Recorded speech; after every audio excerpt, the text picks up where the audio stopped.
Attached was a short note from a lawyer, confirming the transfer of a modest cabin and plot of land. No strings, no complications, just a gift, a place to breathe. She told Mark that night. Not everything, just enough. There was someone I once cared for. Before you, he found me again. Briefly, Mark set down his fork. Not angrily, just carefully. Did something happen?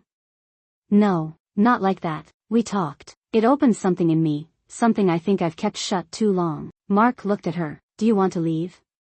No, she said immediately. Then, after a beat, but I want to begin living again. Really living. He didn't speak for a long time. Finally, he reached across the table and covered her hand with his. Then let's figure that out. Tears pricked the corners of her eyes. Not from sadness. From being seen. She returned to Wren Hollow alone a week later. This time, she cleaned the dust, aired the curtains, repaired a bent screen. She opened the window seat and added a cushion, left a journal on the shelf. Over time, the cabin became a haven. For her family. Sometimes even for friends who needed a few days to just be. It never became a secret. It just became hers. Years passed. The kids grew, as kids do. Mark learned how to slow down. Marianne began submitting poems to small journals, some of which actually wrote back. The letters from Daniel stayed in the shoebox under her bed, but the ache they once held faded. He had been part of her. She had loved him, in a quiet way that left no harm. But the truest mystery hadn't been Daniel. It had been herself.